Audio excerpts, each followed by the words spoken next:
Dino, come here. What's the matter with you? I think your brain is going soft from all that comedy you're playing with that young girl. Never tell anybody outside the family what you're thinking again. Go on. Welcome to the big show. He could go all the way.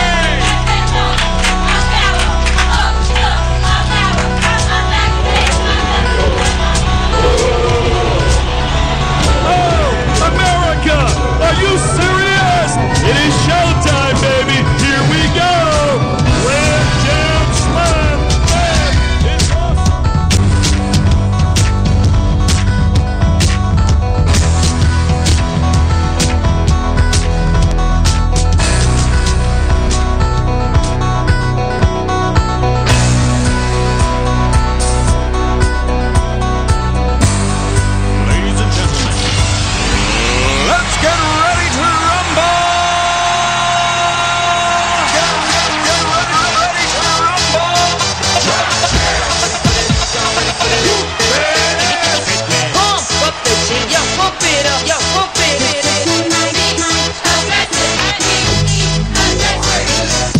is for this. I like to move it, move it. I like to move it, move it. I like to move it, move it. Move it. I like to move it, move it. I like to move it, move it. I like to move it, move it. Give it up, go. Welcome to the big show. Let me say well.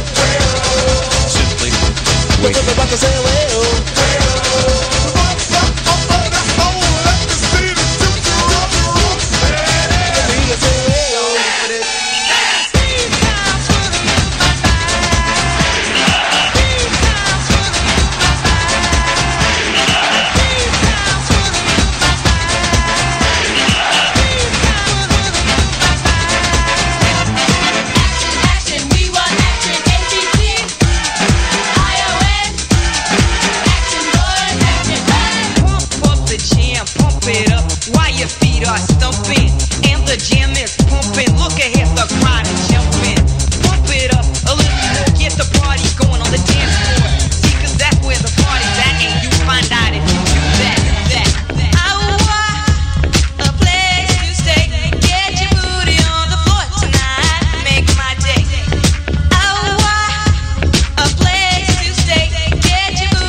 Breaks a couple of tackles. Headlock, he could go all the way.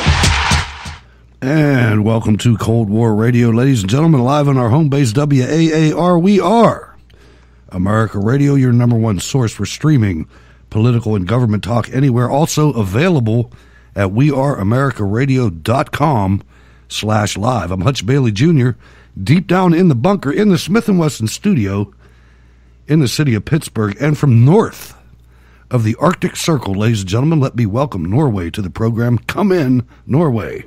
Good evening, Pittsburgh, and good evening, Hutch. It's actually the 16th of May now, and the nation is preparing for the 17th, which is the 202nd day for our Constitution. So I'm sitting here with a fantastic sunrise at 2:05 in the morning in northern Norway.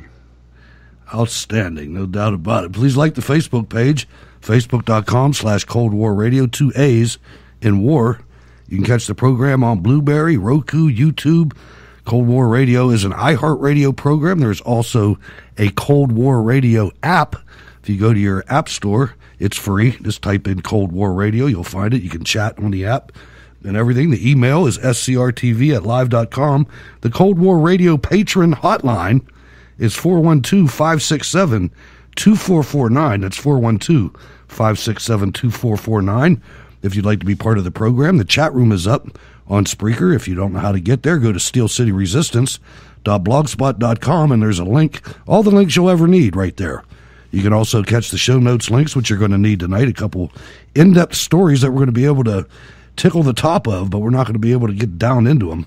We're going to talk about that in a minute, though. If you can help, hit the donate button on the website, but even more importantly, ladies and gentlemen, if you have the means to become a Cold War Radio patron, there is a button on the top right-hand side of the column of the website that says Become a Patron, and that way you can pledge what you think we're worth for a month. If you want to mail me, I'm Hutch Bailey Jr. at P.O. Box 96022, Pittsburgh, Pennsylvania, 15226. Let's see, Texas. Why do I have Texas there? Because I forgot to put that up in the other area. But let me go on with a new segment that Norway and I are going to launch next week. And it's called Shaping Our World, The Roots of Reality. And we're going to kind of change up the Monday show, ladies and gentlemen. Norway brought a really good idea. Sometimes it's tough going through all these stories. It seems like we never really get in depth that much in anything. So what we're going to do is we're going to start out with 30 minutes. It may end up being the entire program on Monday, but we've put together a list of subjects of historic events, some recently, some not so recently, that we feel have brought us to where we are today in the world, and in the Western world, and just in general. So look forward for that next week. We're going to give it a shot, and we'll ask you to please comment at scrtv@live.com or in the chat room, but let us know how you feel. Give it a couple episodes, but this way I think we're going to go back and forth a little bit more and try to really bring some of that obscure knowledge that has been hidden by the left and other organizations for so long. You see ISIS out there destroying historical artifacts. You see the left doing that in the South. Norway, I think this is going to be an exciting time. Yeah, I hope so. And I agree with you totally that sometimes in the very hectic day with the constant stream of news and I suppose some of these news can be difficult to make heads or tails out of. I think it's a good idea to take an in-depth look into the ideologies and historical events behind them. So we're going to kick off next Monday, according to plan, with a show about Roger Revelle, Al Gore, and the global warming, which is the history of mankind's biggest fraud. That sounds pretty juicy, doesn't it? It's going to be good. I mean, when you look at some of the different things, the Chicago Climate Exchange and other things that occurred, we're going to have enough time to cover it. Of course, you're welcome to call in on those shows, and I already see some input in the chat room as to subject matter for future programs. We'll put something together where you can deposit all that, because I'm sure we're going to get more suggestions that'll take us into 5-10 years from now. So there's only so many Mondays in a month, but that's good. We love audience participation. That's what it's all about. I hope you enjoy it. I think you will. Now let's move to what's happening tonight. Breaking news: the Washington Post had printed a report that the president gave up classified information to Russians, possibly from some of our partner nations. And you had the National Security Advisor come out and make a statement, and Rex Tillerson made a statement that none of this happens. I'll tell you, Norway, I don't have enough to go real far with this, but I would really like for this to be a complete fake news story and the federal government to come down. It's about time we start holding quote-unquote journalists feet to the fire when it comes to reporting lies when they know they're lies. Absolutely. I mean, well, like you say, it's early days for this story, but I'm going with you. This sounds like another fake news story to me. It does. There's no question. I just wanted to mention it because it is top news right now, and it'll probably be that way for a while, the way these media machines are running. But let's go to Texas. And Groesbeck, Texas, apparently that's a region or a town in Texas, and some Groesbeck parents are upset over Islamic indoctrination of their child in a public school, and it's almost done in secret. And I want you to listen to the parents of this child in the school district, but then I want you to, more importantly, listen to the defense from the school administrators and even some of the TV narrators. But one of the backsides of this story, this came from Bare Naked Islam, and apparently the text for the Islamic portion of this study came from Qatar, and it's like 36 pages long, and the text for all the other religions is like 2 pages. So let's listen to the clip and listen to the strong defense of the diversity. Central Texas parent is taking issue with the teaching of Islam in her daughter's 6th grade class. The Groesbeck School District says it's being taught directly out of a Texas standardized textbook. News 10's John Carroll joins us live with the story. John. Well, Gordon, misunderstanding, controversy, or business as usual? Well, the 6th grade history class in Groesbeck is studying Southwest Asia this week. Students were sent home with homework last night. This one focused on the religion of Islam. When one girl's parent noticed that one of the pages asked questions that show how one can attain salvation through Islam, they were stunned. It's just they've taken God and other things out of the schools, but yet they're going to push this in there secretly. Samantha Wilburn has a daughter in 6th grade here at the intermediate school in Groesbeck. But last night, she and her husband were shocked to find their daughter's homework was over Islam. It was on her laptop, and she was reading about the Quran. And my husband seen her and asked her what she was reading, and we happened to look at the paper, and that's how we found it. Wilburn told her mother, Polly Macias, who notified News 10 first and then shared it on social media. It just saddened me that everything's been taken away from our culture, the way that we believe from the school system. News 10 discovered that a retired commissioner of the State Board of Education actually lives in Groesbeck. We contacted Dr. Shirley Richardson, who said there is a proper way of handling an issue like this one. Well, I think it's unfortunate that the situation landed on the desk of the news media, first of all.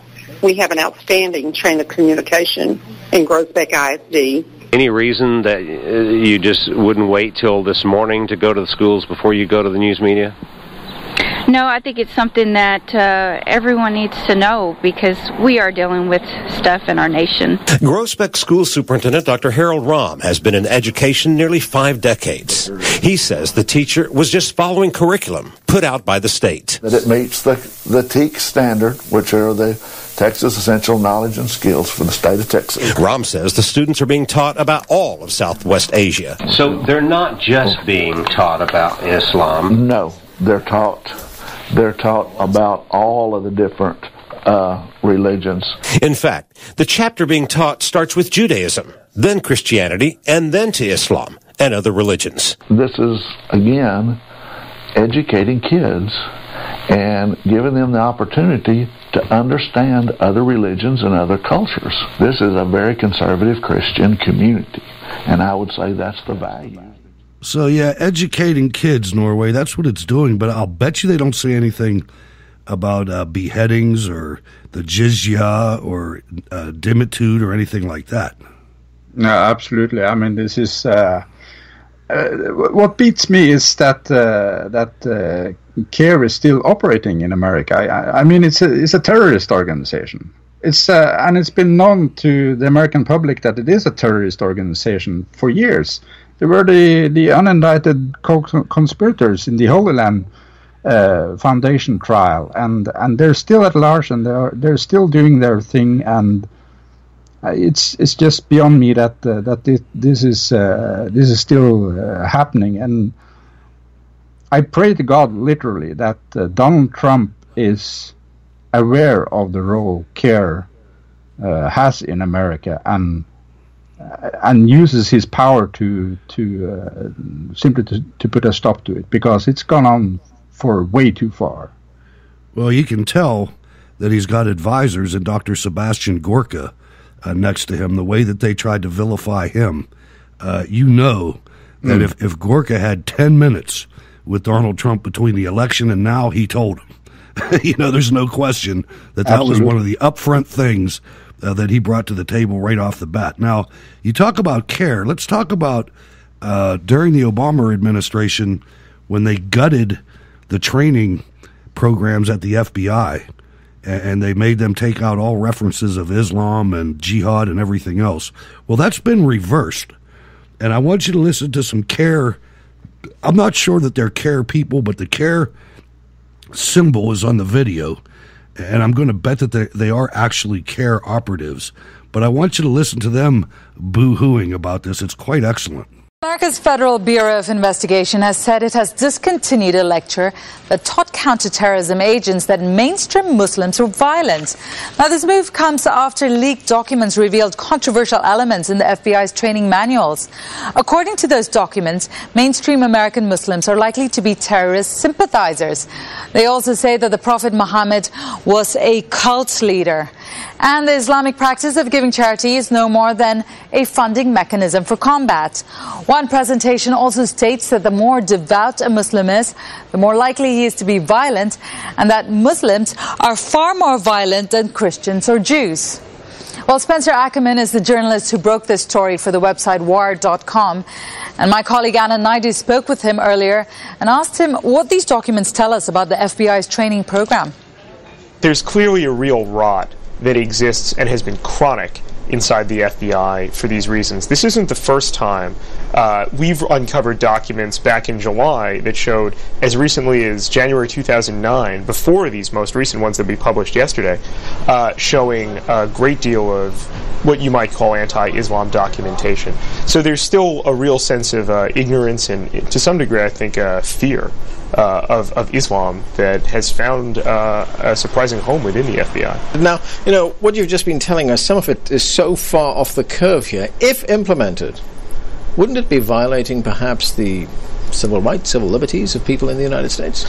If they spend their time and their resources going after indicators of violent behavior that they're taught are simply no different than the amount of religiosity a person displays, then first of all, they're not going to, get actual terrorists. They're going to be targeting innocent people. And second of all, they're going to be targeting people on the basis of their religion. And that's a very constitutionally... This guy even got the Western accent down. You hear him? This guy's good. He's like Al-Qaeda. Well, I'm sorry to say that on message boards that Al-Qaeda sympathizers use, there was quite a great degree of discussion of the story that we published yesterday at Wired.com, saying that essentially this proves that it's impossible to be a good American and a good Muslim. And that's exactly the line that Al-Qaeda wants out there. And it's essentially the line that this instructor at the FBI...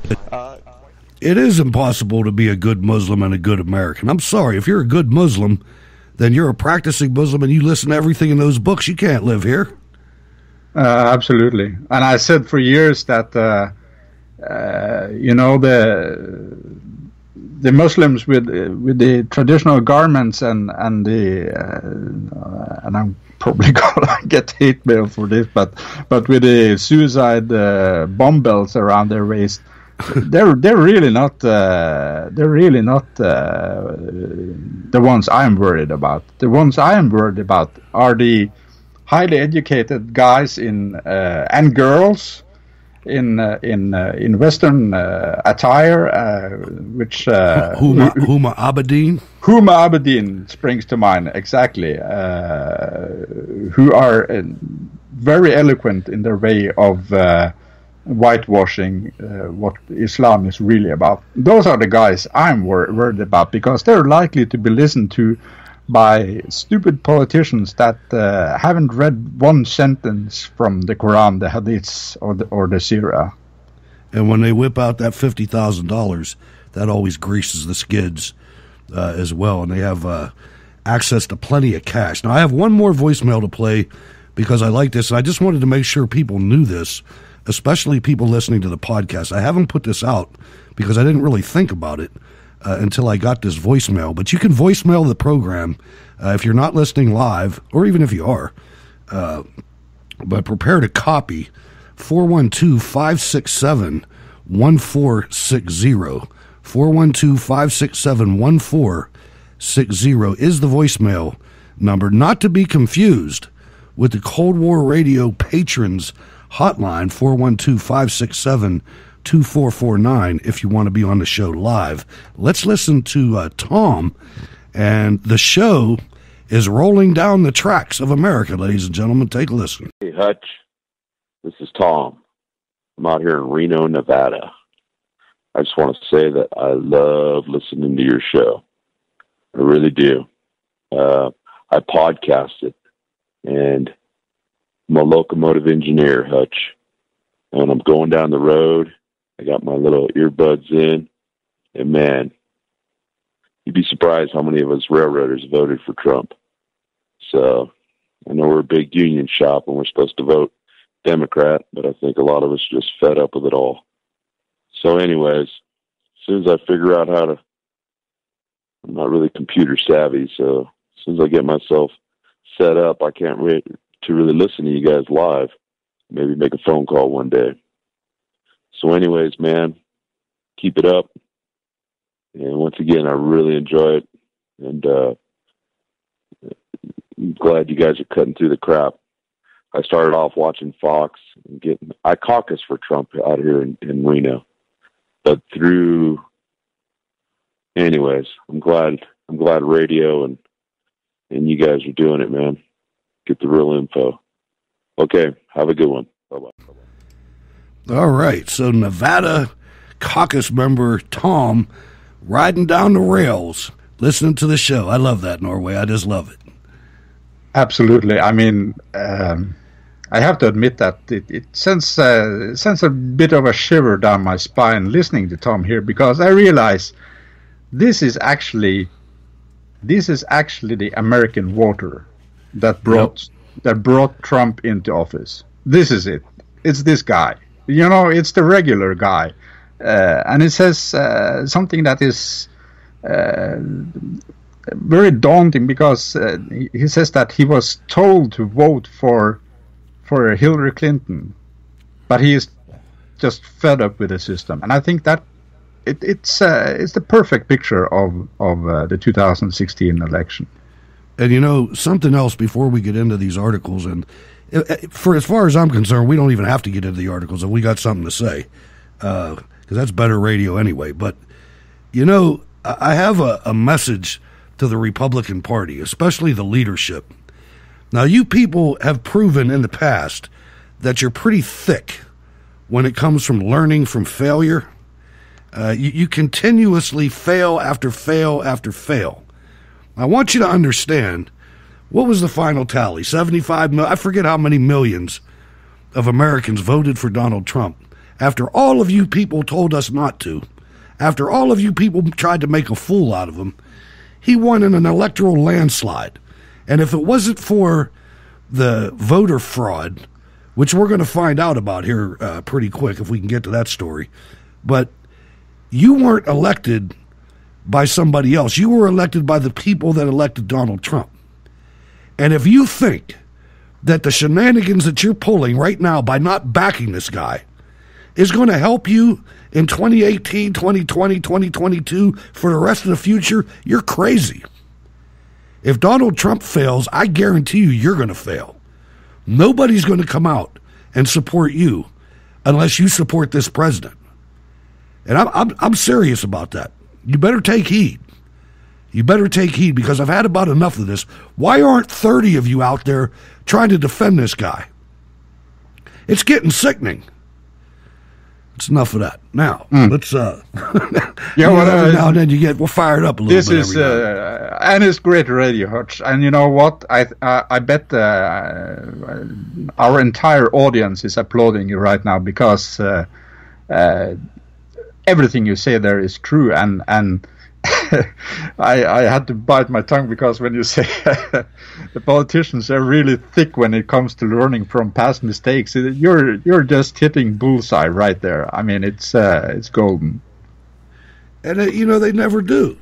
They continue with all these like somebody cares about this Comey thing. Nobody cares about that.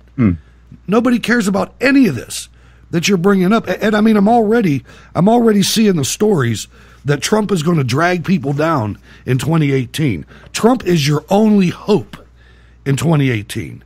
And if you can't see that, you better get a new chief of staff. Because the American people spoke, and they don't speak like that very often. When you have a union guy conducting a train down the tracks that changed his vote to Donald Trump, and he's active in politics. He caucused. You know, I mean, this is something in Reno where there's nobody there. You better read the writing on the wall. You really better. Absolutely. Now let's move to, well, let me do this. 412-567-2449. We're going to go to North Korea and why only Trump can win in North Korea. It's time to think outside the box. This is from Front Page Magazine, and Daniel Greenfield, one of the best authors on the circuit. He's a Shillman Journalism Fellow at the Freedom Center and a New York writer focusing on radical Islam, and a previous guest of the show. America is facing the same old bad choices in North Korea. Either we apply multilateral sanctions, hoping that Kim Jong-un, unlike his dad, Saddam Hussein, and the supreme leader of Iran, will be suitably impressed by having to smuggle his iPhones through 3 other countries, or we build a multilateral coalition to take out its military with minimal civilian casualties, and then spend the next decade reconstructing and policing it into a proper member of the United Nations. Is anyone surprised that after Iraq and Afghanistan, Americans have little appetite for either alternative? And then Norway, what he does is he goes on to describe how we haven't had the desire or the will to wage a war since World War II. And basically what he's saying is everything in between was a police action, and he's right. We have not taken our military might fully to bear on an enemy. And the way he describes it is, it's quite interesting. It's a lot of it's in the language. You know, if you've heard us talk about any of our adversaries since Vietnam, even including Korea, we call them rogue states. We don't call them the enemy. Exactly. And I agree with you. There is a lot of information in the language. I mean, you pretty much find everything there. And Daniel Greenfield here, he hits a home run with pointing out that we're calling these Iran, North Korea, we're calling them rogue states. But in reality, they're the enemy. It's that simple. I mean, the Iran nuclear deal was a disaster, and I'm wholly convinced that the minute Iran gets to the point where they have an arsenal, they will use it. And I mean, when you're the leader of the shittiest country on the planet, that is North Korea, you're in effect you're running the biggest open air concentration camp with 25 million inmates. I mean, what you got to lose? I mean, this guy he's probably swearing over the cell reception outside Pyongyang. So I mean, and why? Another point here is why would he join the international community, which is a wannabe communist society, when he's living in a communist society? Right. I mean, he basically breaks it down that the international community is a myth. There's no such thing as an international community. Everybody is out there for themselves, except for, it seems like, us. But everybody else is out there for themselves. And he goes on, how is it possible that we beat Nazi Germany and Imperial Japan in less time than it's taking us to figure out that we can't even trust the clods of dirt in Afghanistan, let alone reach a peace deal with them? But World War II was a war. It may have been the last war in which we leveraged all the firepower at our disposal to smash an enemy. We don't fight wars anymore. Instead, we're just the world's policemen.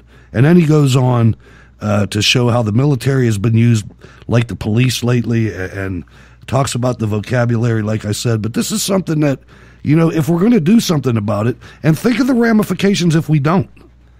You know, I don't know if our country has been so feminized, not our country, I don't know if the Western world has been so feminized that we don't have what it takes to do what we have to do for the world. We might, because if you look at the presidents that have kicked this can of North Korea down the road, you know, it started with Lyndon Johnson and Jack, everybody after 1953 kicked this can down the road. Now, in the early stages, it wasn't as critical, but certainly Bill Clinton knew they had nuclear weapons. Absolutely. I mean, I would say that from Bill Clinton and on today, all the presidents have blood on their hands, because it's not a question of when the first nuclear terrorist action is going to happen. It's not a question of if, but it's a question of when. And I mean, when you look at how easy it is to smuggle uranium-235 in small quantities. Getting technical on me, are you? Well, you know, when you've probably been to a lot of airports, and you see the security officer with this little pager in the belt. Right. That's a radiation detector. But unless you put that radiation detector right next to that uranium source, there is no way in hell it'll detect the radiation. You can detect radioactive material that can be used for a dirty bomb, but a dirty bomb is not really that terrifying. It's terrifying in a financial aspect, because if you detonate a dirty bomb, you'll have all this effort with cleaning this stuff up. But you know, the problem with a dirty bomb is that when you disperse the material, the more you disperse the material, the less dangerous it gets. So, but the big if here is if North Korea sells their plans, and they're strapped for cash already because they're a communist nation. If they start selling what they got of nuclear plans, you know, how to build a bomb, how to build an effective weapon, which we know they are working on doing. Oh, and the American president and the American Democrat Party and the people at the State Department on the left gave Iran plenty of money to buy that, and they didn't even do it in any type of financial instruments. It was cash. Exactly. I mean, but the president of the United States can be paying the enemy to do the evil work.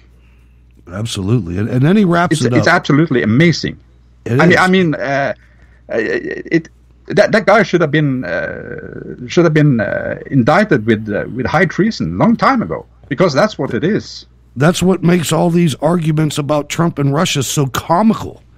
It's like, what about what just happened? Brett Baer, you know, Britt Hume, you people that are supposed to be the gold standard of news, you don't even talk about that anymore. You don't talk about what happened in Benghazi or Iran or the Uranium One company in Russia with Hillary Clinton. You know, and all the treasonous acts, selling the State Department and then the presidency from the Clinton Foundation to foreign hostile governments. It's not even mentioned. It makes us have to do this show. You know, back to Korea for a minute. Our old reasons for being in Korea expired with the fall of communism. South Korea just elected a leftist president who likes, by the way, their president was impeached and kicked out of office for doing less than Hillary Clinton did. They elected a leftist president who likes North Korea better than he likes us. But that sort of thing has been known to happen. Like American leftists, South Korean leftists believe the stalemate with North Korea is our fault. Well, you know what? They have a right to test out that theory, because our concern with North Korea is not that it might endanger our shipments of Samsung phones, but that its nuclear weapons will endanger us. Any hostile country with nuclear weapons is a potential threat, but North Korea has repeatedly threatened to use its nuclear weapons and has exported its technology to Islamic terror states. what Norway just talked about. If we could shrug at the former, we can't afford to ignore the latter. There you go. And that's a really long article, ladies and gentlemen. We just touched on it. So if you want to get into it, go to steelcityresistance.blogspot.com. Go to the Cold War Radio show notes links. It's Cold War Radio 465. Now, let's get into something that is bound to kill ratings, but I thought it was extremely important looking at the Trump team and how they're trying to extricate us from this globalist web. And this is how you do it, ladies and gentlemen. Multinational financial interests exit the G7 Italy meeting tenuously concerned. This comes from the conservative treehouse in Sundance. To understand the larger objectives of the G7 financial ministers meeting, it is important to understand the 3-decade global financial construct they seek to protect. This is what it's all about, ladies and gentlemen. This is about why American workers are getting hosed. Global financial exploitation of national markets. Multinational corporations purchase controlling interest in various national elements of developed industrial Western nations. The multinational corporations making the purchases are underwritten by massive global financial institutions and multinational banks. The multinational banks and the multinational corporations then utilize lobbying interests to manipulate the internal political policy of the targeted nation states. Remember Ben Sass and John McCain voting against the United States trade representative who was installed the other day? With control over the targeted national industry or interest, the multinationals then leverage export of the national asset exfiltration through trade agreements structured to the benefit of lesser developed nation states where they have previously established a proactive financial footprint. Now think of this, Norway. This is something that, let me put that in layman's terms. They get hold of the agriculture industry in the United States, the farming industry, the production plants, the processed food, the packaging plants. And what they do is they export so much that supply and demand kicks in the United States, and a loaf of bread cost $1 in the United States, but 50 cents in India. The same loaf of bread that was made here. You know, if that's a little simplistic, but that's what's going on. Absolutely. And it's funny because, well, the G7 consists of Canada, France, Germany, Italy, Japan, United Kingdom, United States, and they also have representation from the European Union. And if you look at who the leaders of these countries are, it's Prime Minister Justin Trudeau of Canada. It's President Emmanuel Macron of France, the big globalist. It's Chancellor Angela Merkel of Germany. And you have Paolo Gentiloni from Italy, you know, another one that calls himself green because he's too yellow to admit he's red. Well, you have United Kingdom with Theresa May, but she's a big globalist, as big as they come. And you have the European Union represented by Council President Donald Tusk and Commission President Jean-Claude Juncker. Again, two huge globalists, and they're all in on this scheme. And against all these forces, you have Donald Trump. Right, and not so he's got. He's this is why I have him on the show, ladies and gentlemen. Continue. Yeah, but I mean, he's look at the force he's got to take on. I mean, this man needs all the backing he can get to wrench America out of this globalist grip. Absolutely, and just so nobody misunderstands, that's the G7, but the G7 is selling to the whole world. They're exporting to the whole world. This isn't just trade in between these 7 countries. This multinational corporation thing is for sale. Believe me. Yes, exactly. But and these 7, they represent about 46% of the global GDP, the gross domestic product. So I mean, you can't get around this. You have to deal with these guys. But like this article brilliantly points out, this is the fix, and this is what Donald Trump has to battle in order to save America.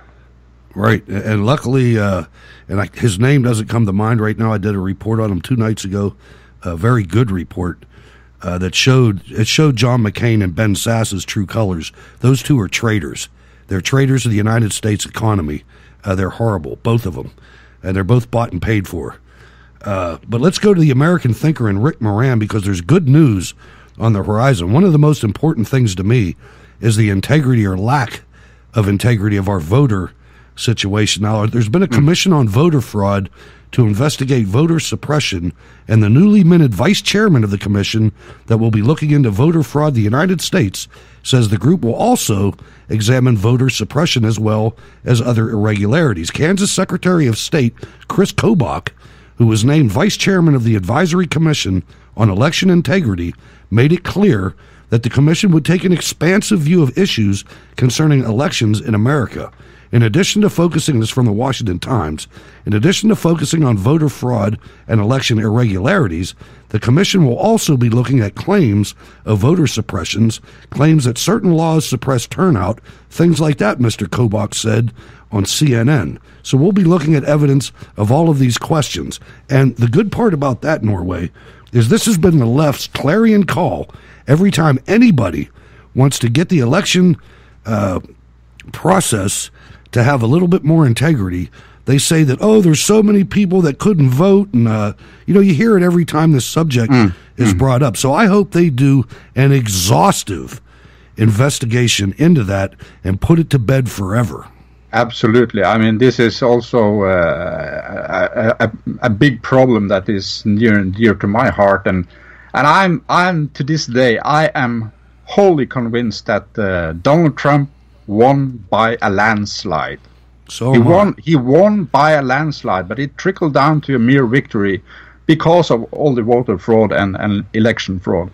And this commission has a big task ahead, because they're battling 50 states with 50 different regulations, and they're apprehensive in order to, or in regards to making federal regulations on this. But I mean, this is the election of the president of the United States of America is a federal task, and I mean, in this instance, I think that that federal regulations combating voter fraud and election fraud is necessary, don't you? I do, with the caveat that we have to remember the last administration. We have to remember that it needs to be decentralized to the point where it cannot be hijacked from the federal level. That's the only thing that worries me, and I have great faith in the American people, even though sometimes it's tenuous. See that I used a word that was in the previous story. But when I say that, I mean, I forget the number, but something like 35 states are run by Republicans now. And that means that the Secretary of State of the state who controls elections in that state is a Republican. So this might be easier than it sounds. It might be easier than in years gone past, because the Democrats can't win anything right now. I mean, they got shellacked. They got hammered much more at the state and local level than at the federal level. Much more. So hopefully we can get to the... I understand the impulse to take it to the federal level. My problem, Norway, is I don't trust the federal government. When you can see it, get into the shape that it was in 1 year ago, that is scary. I mean, they had the Congress that wasn't even putting up a fight with the executive branch, and you had the judicial branch telling you that Obamacare as a tax was legal. I mean, we just had some things go on lately. Look at Hillary Clinton; she walks away. Eric Holder walks away. Barack Obama walks away. And they all have bodies on them. I mean, it's just that just makes me a little bit nervous. But at any rate, from the Daily Caller, We all know Mike Cernovich, and we remember on 60 Minutes he was maligned, but the media is starting to admit that 60 Minutes was wrong to call Mike Cernovich fake news. From Peter Hasson, Scott Pelley, the host of CBS 60 Minutes, portrayed right-wing blogger Mike Cernovich as fake news in a tense interview in late March. Less than 2 months later, journalists are beginning to admit that Pelley was wrong. Mike Cernovich continues to regularly scoop Bloomberg columnist Eli Lake, who appears to share at least one Trump administration source with the Guerrilla Mindset author Will Sommer, an editor for The Hill. In his weekly newsletter on Monday, once again Lake trailed in Cernovich's wake this week with dueling stories about Trump's discontent with National Security Advisor H.R. McMaster. So this is a win for our business, Norway. Absolutely, and I've been following Cernovich pre-election and post-election, and although he's speculating sometimes and sometimes wildly speculating, it's no doubt that he's got really, really good sources in high places, and he's got several of them, because the scoops he is presenting regularly on his YouTube channel, they've proven time and time again that they're really the real deal. So people are starting to listen to him, and even President Trump gave him a tweet here to congratulate him on his news stories. So he's a man to follow, absolutely. And it's a good thing. Like I said, this is something where, when it's so blatant and so obvious that the media is so corrupt, I mean, for them to still be following this Russia story, they're talking to each other. I mean, nobody out here is paying attention. I'm listening to see what the latest angle is or something like that, but I'm certainly not expecting to see Donald Trump with evidence against him as colluding with the Russians. And just one more thing on that. If you want, and this goes out especially to you idiot Republicans, if you want a special prosecutor, how about this? Before there's a prosecutor, how about telling me what the crime is? What crime is the prosecutor going to pursue charges? There has never been, collusion is not a crime. Bring me a crime, and then we'll talk about prosecuting a crime. But you're not getting a special prosecutor because you don't like the guy, because he's going to make you go bankrupt. You don't get that. Anyway.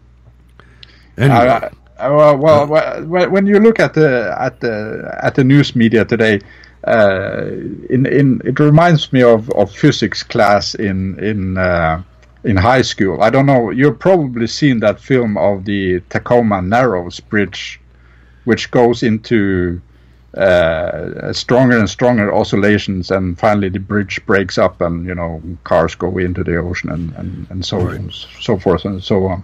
And that accident happened because there was a small amount of energy, in this case wind, put into the system, and the system just totally disintegrated because it started oscillating. Are small inputs, and they're about to disintegrate because they're oscillating like crazy now. They're reinforcing their own ghosts that they're trying to paint. And I mean, so far we've seen zilch evidence that Trump had anything to do with Russia, or Russia had anything to do with Trump.